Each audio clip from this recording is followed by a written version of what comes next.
తిరిగి వార్తలకు స్వాగతం. అనంతసాగరం మండలం రేవూరు జెడ్పీ స్కూల్లో విద్యార్థుల కళా ప్రదర్శన అలరించింది. ఆటపాటలతో వీరు సందడి చేశారు. అనంతసాగరం మండలం రేవూరు జెడ్పీ ఉన్నత పాఠశాలలో విద్యార్థుల కళా ప్రదర్శన దినోత్సవాన్ని ఘనంగా నిర్వహించారు. పాఠశాల పూర్వ విద్యార్థి ప్రవాస భారతీయుడు బోయిల జనార్దన్ రెడ్డి సౌజన్యంతో ఏర్పాటు చేసిన ఈ కార్యక్రమంలో విద్యార్థులు ఆటపాటలతో అలరించారు. డాన్సులు వేస్తూ పాటలు పాడుతూ సందడి చేశారు.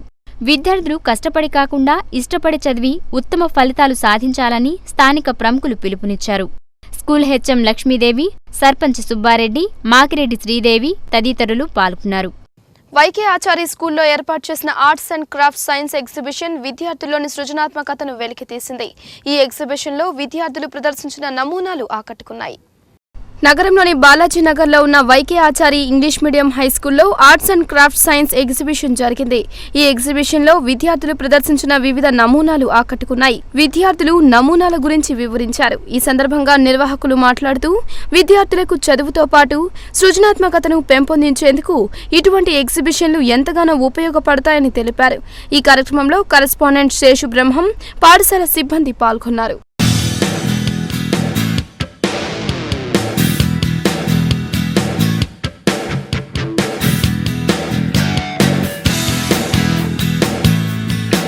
బాలాజీనగర్లోని ప్రాథమిక పాఠశాలలో శ్రీ సత్యసాయి సేవా సమితి ఆధ్వర్యంలో స్పోర్ట్స్ మీట్ జరిగింది. ఈ స్పోర్ట్స్ మీట్లో చిన్నారులు ఆటపాటలతో సందడి చేశారు. నగరంలోని బాలాజీనగర్ ప్రభుత్వ ప్రాథమిక పాఠశాలలో స్పోర్ట్స్ మీట్ జరిగింది. శ్రీ సత్యసాయి సేవా సమితి ఆధ్వర్యంలో జరిగిన ఈ కార్యక్రమంలో బాల వికాస్ చిన్నారులు ఉత్సాహంగా పాల్గొన్నారు. ఆటపాటలతో సందడి చేశారు. ఈ స్పోర్ట్స్ మీట్ లో భాగంగా విద్యార్థులకు రన్నింగ్ రేస్, మ్యూజికల్ చైర్స్ తదితర ఆటల పోటీలు నిర్వహించారు. ఈ కార్యక్రమంలో సత్యసాయి సేవా సమితి సభ్యులు వెంకటేశ్వర్లు, శేషు, ప్రసాద్, సరోజిని తదితరులు పాల్గొన్నారు.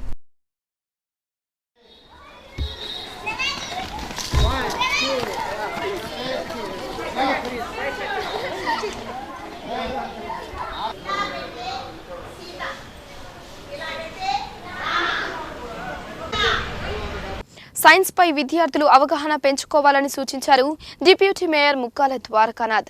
నగరంలోని పప్పుల వీధిలో ఉన్న శారదా స్కూల్లో జరిగిన సైన్స్ ఎగ్జిబిషన్ కార్యక్రమంలో ఆయన పాల్గొన్నారు. నగరంలోని పప్పుల వీధిలో ఉన్న శారదా ఇంగ్లీష్ మీడియం స్కూల్లో సైన్స్ ఎగ్జిబిషన్ నిర్వహించారు. ఈ కార్యక్రమానికి ముఖ్య అతిథులుగా డిప్యూటీ మేయర్ ముక్కాల ద్వారకానాథ్, టీడీపీ నేతలు చాట్ల నరసింహారావు, కార్పొరేటర్ కిన్నెర ప్రసాదులు పాల్గొన్నారు. ఈ సందర్భంగా విద్యార్థులు ప్రదర్శించిన సైన్స్ ప్రాజెక్టులు ఆకట్టుకున్నాయి. సైన్స్ పట్ల విద్యార్థులు అవగాహన పెంచుకోవాలని డిప్యూటీ మేయర్ సూచించారు. అలానే చాట్ల నరసింహారావు మాట్లాడారు. ఈ కార్యక్రమంలో స్కూల్ కరెస్పాండెంట్ కృష్ణవేణి, జేసీఐ అధ్యక్షులు శరణ్ తదితరులు పాల్గొన్నారు.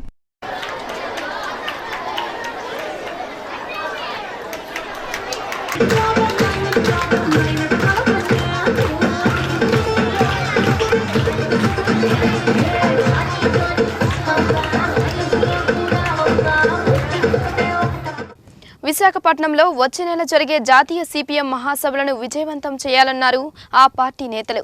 ఆత్మకూరు పట్టణంలో ర్యాలీ నిర్వహించిన వీరు కరపత్రాలు పంపిణీ చేశారు. వచ్చే నెలలో సిపిఎం జాతీయ మహాసభలు విశాఖపట్నంలో జరగనున్నాయి. ఈ నేపథ్యంలో ఆత్మకూరు పట్టణంలో స్థానిక సిపిఎం నేతలు 21 మీటర్ల పార్టీ జెండాతో ర్యాలీ నిర్వహించి కరపత్రాలు పంపిణీ చేశారు. ఈ కార్యక్రమంలో మున్సిపల్ వైస్ చైర్మన్ సందాని, నేతలు మాలి వెంకయ్య, లక్ష్మీపతి, నాగయ్య తదితరులు పాల్గొన్నారు. ఆత్మకూరు మున్సిపాలిటీలో కౌన్సిల్ సమావేశం వాడివేడిగా జరిగింది. అధికార ప్రతిపక్ష కౌన్సిలర్లకు మధ్య వాగ్వివాదం జరిగింది. అజెండాలోని వివిధ అంశాలపై చర్చించి సమావేశాన్ని ముగించారు. ఆత్మకూరు మున్సిపాలిటీలో కౌన్సిల్ సమావేశం జరిగింది. ఈ సందర్భంగా అజెండాలోని వివిధ అంశాలపై సభ్యులు చర్చించారు. మున్సిపల్ చైర్పర్సన్ రాగి వనమ్మ అధ్యక్షతన ఈ సమావేశం జరగ్గా అధికార ప్రతిపక్ష కౌన్సిలర్లకు మధ్య వాగ్వాదం జరిగింది. ఎస్సీ, ఎస్టీ సబ్ప్లాన్ నిధులు, రోడ్ల విస్తరణ, స్థలాలకు రీసర్వే వంటి అంశాలలో చైర్పర్సన్పై మండిపడ్డారు కౌన్సిలర్లు. అలానే వైఎస్సార్ కాంగ్రెస్ పార్టీ నుంచి టీడీపీలోకి జంపైన వారి నేమ్ బోర్డుల్లో పార్టీ పేరు అలానే ఉండటంతో ఇరు వర్గాల కౌన్సిలర్ల మధ్య వాగ్వాదం చోటు చేసుకుంది. అనంతరం 25 అంశాలపై సభ్యులతో చర్చించిన చైర్పర్సన్ వాటిని ఆమోదిస్తూ సమావేశాన్ని ముగించారు. ఈ సమావేశంలో కమిషనర్ శ్రీనివాసులు, అధికారులు పాల్గొన్నారు. ప్రజల ఆరోగ్యాన్ని కాపాడాల్సిన ఆ వైద్యశాలకు జబ్బు చేసింది. వైద్య సేవలు అంతంత మాత్రంగా అందిస్తున్న ఈ వైద్యశాల పరిసరాలు అధ్వానంగా మారాయి. మరోవైపు వాస్తు సరిగా లేదంటూ డాక్టర్ వసతి గృహాన్ని వదిలేయడంతో శిథిలావస్థకు చేరింది ఆ భవనం. దీనిపై యాక్ట్ 24/7 స్పెషల్ రిపోర్ట్. ప్రజలకు వైద్య సేవలు అందించాల్సిన ఆ హాస్పిటల్కు జబ్బు చేసింది. అరకొర వైద్య సేవలు అందిస్తున్న ఆ కేంద్రంలో సరైన వసతులు లేక ఇబ్బందులు పడుతున్నారు రోగులు. అనంతసాగరం మండల కేంద్రంలోని ప్రాథమిక ఆరోగ్య కేంద్రంలో నెలకొన్న దుస్థితి ఇది. గ్రామీణ ప్రాంతాలలో ప్రాథమిక చికిత్స చేసేందుకు ప్రభుత్వం ఈ వైద్యశాలను ఏర్పాటు చేసింది. ఇందులో వైద్యులు ఎల్లవేళలా అందుబాటులో ఉండి వైద్య సేవలు అందించాల్సి ఉంది. అయితే అరకొర వసతులతో వీరు సరైన వైద్య సేవలు అందించలేకున్నారు. ఇదిలా ఉంటే వైద్యులు సిబ్బంది నిర్లక్ష్యం ఇక్కడ కళ్లకు కట్టినట్లు కనిపిస్తుంది. వైద్యశాలలో ఎక్స్పైరీ మందులు, సూదులను ఆస్పత్రి పక్కనే పడేశారు. సాధారణంగా ఇలాంటి మందులను ఊరికి దూరంగా కాల్చేయాల్సి ఉంది. కానీ వీరు వీటిని ఆస్పత్రి పక్కనే పడేస్తున్నారు. దీంతో వీటి వల్ల పర్యావరణానికి ముప్పు ఏర్పడుతుందంటున్నారు స్థానికులు. మరోవైపు వాస్తు దోషమంటూ డాక్టర్ వసతి గృహాన్ని నిరుపయోగంగా వదిలేశారు అధికారులు. దీంతో ఈ భవనం అసాంఘిక కార్యకలాపాలకు నిలయంగా మారింది. రాత్రైతే అసాంఘిక శక్తులు ఇక్కడకు చేరి మద్యం తాగుతూ స్థానికులను ఇబ్బందులకు గురిచేస్తున్నారు.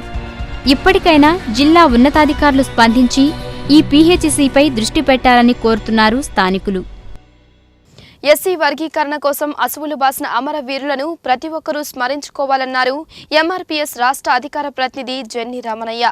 నగరంలోని అంబేద్కర్ భవన్లో జరిగిన కార్యక్రమంలో ఆయన పాల్గొన్నారు. నగరంలోని కొండాయిపాలెం గేట్ సమీపంలోని అంబేద్కర్ భవన్లో ఎస్సీ వర్గీకరణ కోసం అసువులు బాసిన అమరవీరులకు నివాళులర్పించారు. ఎంఆర్పీఎస్ ఆధ్వర్యంలో జరిగిన ఈ కార్యక్రమంలో అమరవీరుల చిత్రపటాలకు పూలమాలలు వేసి స్మరించుకున్నారు. ఈ సందర్భంగా మాట్లాడిన ఎంఆర్పీఎస్ రాష్ట్ర అధికార ప్రతినిధి జెన్ని రమణయ్య, ఎస్సీ వర్గీకరణ కోసం అసువులు బాసిన అమరవీరులను గుర్తుంచుకోవాల్సిన అవసరం ఉందన్నారు. ఈ కార్యక్రమంలో ఎంఆర్పీఎస్ నేతలు బద్దేపూడి గిరి, కలివెల ఏలీషా కుమార్ తదితరులు పాల్గొన్నారు. మాదిగ దండార ఉద్యమంలో వివిధ రూపాల్లో త్యాగాలు చేసి వివిధ ఎస్సీ వర్గీకరణ కోసం చివరి వరకు మరణించినటువంటి మాదిగ అమరవీరులకు ఈరోజు నెల్లూరు జిల్లా ఎంఆర్పీఎస్ కమిటీ ఆధ్వర్యంలో నివాళులు అర్పిస్తున్నాం. ఏదైతే ఈ జాతి కోసం చనిపోయినటువంటి వాళ్ళ కోసం చివరి వరకు కూడా ఎస్సీ వర్గీకరణ కోసం ఉద్యమాన్ని కొనసాగిస్తాం. వాళ్ళ యొక్క ఆశయాలను కూడా మేము ముందుకు కొనసాగిస్తాం. ఈ సందర్భంగా మేము ఈ విధంగా ఈ సందర్భంగా మేము తెలియజేస్తా ఉన్నాం. ఇప్పుడు మరికొన్ని సంక్షిప్త వార్తలను చూద్దాం. జిల్లా రైతులకు శుభవార్త చెప్పారు టీడీపీ మాజీ మంత్రి సోమిరెడ్డి చంద్రమోహన్ రెడ్డి. ఎన్నో ఏళ్లుగా ఎదురు చూస్తున్న తెలుగంగ బ్రాంచ్ కెనాల్స్ కి అటవీ అనుమతులు తీసుకొచ్చింది టీడీపీ ప్రభుత్వం.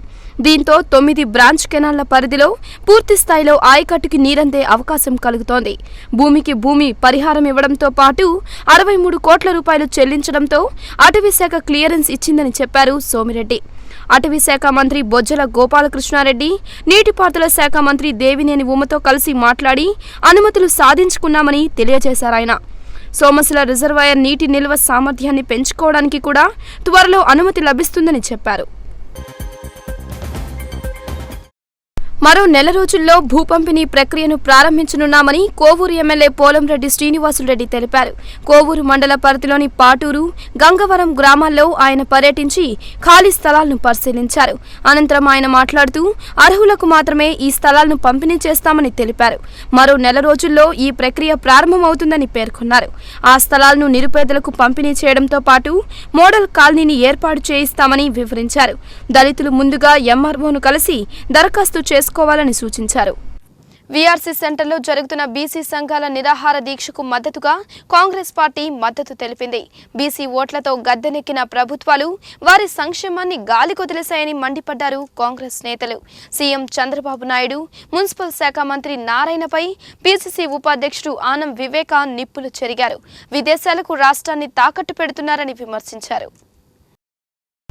నెల్లూరులోని వీఆర్సీ సెంటర్లో జరుగుతున్న బీసీ హక్కుల సాధన నిరాహార దీక్షలకు కాంగ్రెస్ నేతలు మద్దతు పలికారు. దీక్ష చేపట్టిన పద్మజ యాదవ్కు సంఘీభావం తెలిపారు. బీసీ హక్కుల పోరుబాటలో కాంగ్రెస్ బాసటగా నిలుస్తుందని చెప్పారు. బీసీ ఓట్లతో అధికారంలోకి వచ్చిన ప్రభుత్వాలు ఆ తర్వాత వారిని విస్మరించాయని విమర్శించారు. పీసీసీ ఉపాధ్యక్షుడు ఆనం వివేకానంద రెడ్డి, డీసీసీ అధ్యక్షుడు ధనంజయ రెడ్డి, జెడ్పీ మాజీ చైర్మన్ చెంచల్బాబు యాదవ్, కాంగ్రెస్ కార్పొరేటర్ రంగమయ్యూ రెడ్డి నిరాహార దీక్ష శిబిరాన్ని సందర్శించారు. శ్రీ చంద్రబాబు నాయుడు గారు. మన రాష్ట్ర రాజధానిని కుదవబెట్టడానికి సిద్ధమయ్యాడు చంద్రబాబు నాయుడు గారు అని చెప్పి మాత్రం మనం చేస్తున్నాం. మనకు పురపాలక సంఘ మంత్రి నారాయణ గారు మున్సిపాలిటీలను కార్పొరేషన్లను జపాన్కి కుదవ పెట్టబోతున్నాడు అని చెప్పి మాత్రం మనం చేస్తున్నాం. పెన్నా నదిలో ఈతకెళ్లి మృతి చెందిన సురేష్ రెడ్డి మృతదేహం లభించింది. గజ ఈతగాళ్లు నదిలో గాలించి శవాన్ని ఒడ్డుకు చేర్చారు. నెల్లూరు రంగనాయకులపేటలో రంగనాథస్వామి దేవస్థానం సమీపంలోని పెన్నా నదిలో ఈతకు వెళ్లి గల్లంతైన సురేష్ రెడ్డి మృతదేహం లభించింది. గజ ఈతగాళ్లు, ఫైర్ సిబ్బంది నదిలో అణువణువు గాలించడంతో ఎటకేలకు సురేష్ మృతదేహాన్ని బయటకు తీశారు. బ్రహ్మోత్సవాల సందర్భంగా ఆలయానికి లైటింగ్ చేసేందుకు వచ్చిన సురేష్ 2 రోజులు నిద్రలేకపోవడంతో కొంతమేర ఇబ్బంది పడ్డాడు. ఈ క్రమంలో స్నానానికి పెన్నా నదిలో దిగిన ఆయన ప్రమాదవశాత్తు నదిలో మునిగిపోయాడు. 2 రోజుల పాటు గజ ఈతగాళ్లు మృతదేహం కోసం గాలింపు చర్యలు చేపట్టారు. ఆదివారం ఉదయం 11 గంటల సమయంలో వంతెనకు సమీపంలో మృతదేహాన్ని కనుగొన్నారు. కాగా మృతుడు సురేష్ రెడ్డికి 2 పిల్లలు ఉన్నారు. పోలీసులు కేసు నమోదు చేసి దర్యాప్తు చేస్తున్నారు. ఇప్పుడు కాసేపు వాణిజ్య ప్రకటనలు, అనంతరం మరిన్ని విశేషాలు.